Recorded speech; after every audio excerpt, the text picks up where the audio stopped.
Hi, this is Annalisa from Good Shepherd Food Bank, and today we're going to talk about intaking new clients and the 8 tabs of their profile. Before we get started, let's review some important do's and don'ts. Do answer all questions with an asterisk.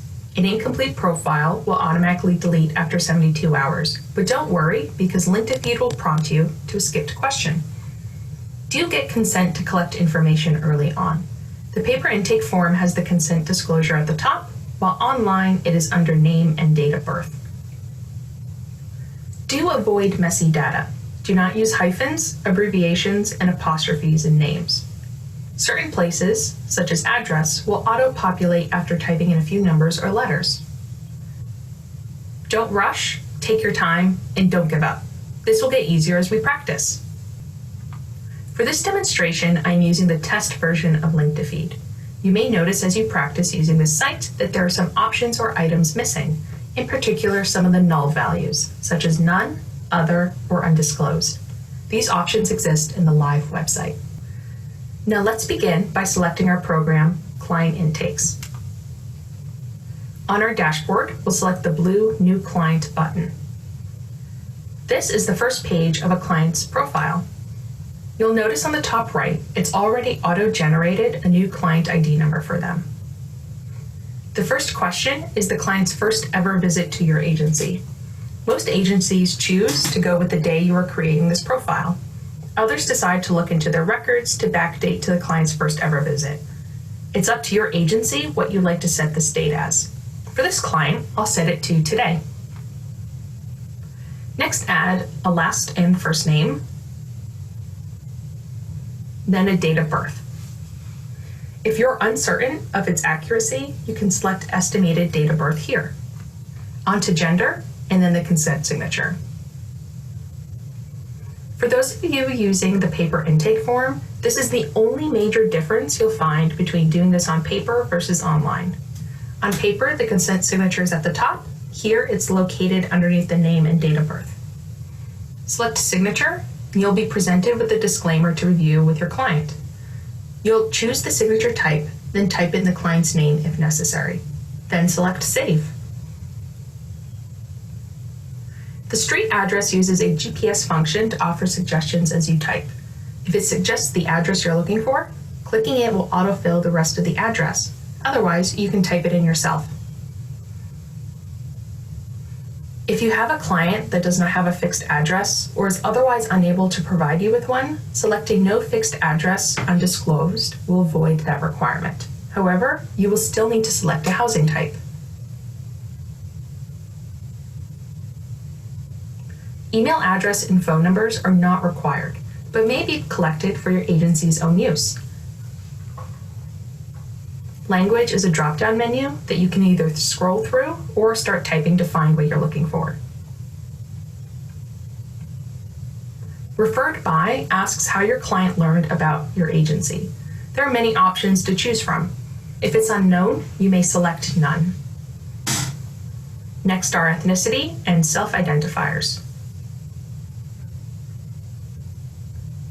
Then you will enter other members of this household.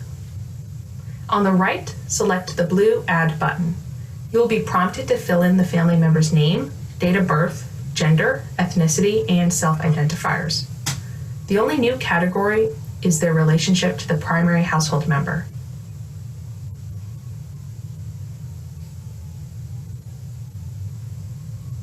Select Save Changes, and from here you can add more household members as needed. When done, select Save and Next.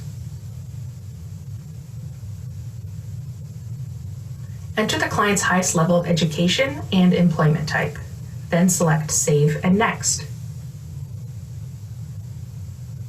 On this page, you'll enter the monthly income for the household. An input is required for the primary household member, even if that input is none or undisclosed. Under the first household member, select Add. Select the income type from the drop-down menu and enter the monthly amount. If the primary household member has other income types, select Add again. Make sure to check off which is their primary income, even if they only have one. Under that, it asks for the type of assistance the client receives. The process is the same if there are other members in this household.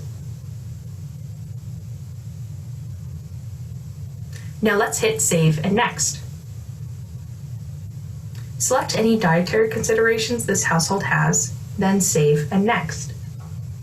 If your agency distributes TFAP product, this is where you'll collect their signature. Link2Feed follows the fiscal calendar and will automatically prompt you to recertify your clients starting on July 1st of each year. A client must be TFAP certified in order to record a TFAP service. If a client's income falls within the income guidelines, select the dark blue Certify button. The TFAP form will appear. Select their signature format and who will be signing the form. Then type in their signature if necessary. Hit Save, and the TFAP form is now saved to this household. If their income does not fall within the guidelines, a light blue button will appear here labeled Certify with Exception. Selecting it will open a TFAP form with space for you to type in a reason for the exception. If the client is unable to sign the TFAP form, or the product is picked up or delivered by someone else, you may add a proxy that may sign the form on their behalf. To move on, select Save and Next. At this point, the client profile is complete. Now let's talk about the next 3 tabs. The Services tab is where you'll go to record a service for this household. You'll see a brief overview of the household size and members, the date of their last profile review and visit, and if you scroll down, their complete service history at your agency. Next is Notes, where you can record information about the services you've provided or important reminders. Start a new note here. Type in the information you'd like to record. Marking this note as an alert means it appears at the top of every page of their profile. An example of an alert is to warn your agency of a severe food allergy. Marking this note as private means it's only visible to other users within your agency and cannot be seen by any other outside organizations.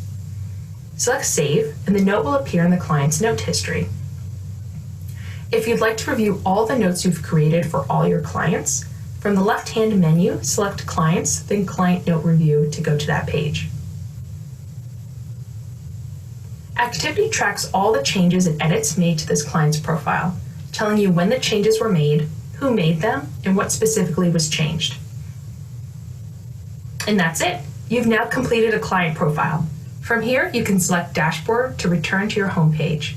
If you have any further questions, please do not hesitate to reach out. Thank you for watching and have a great day.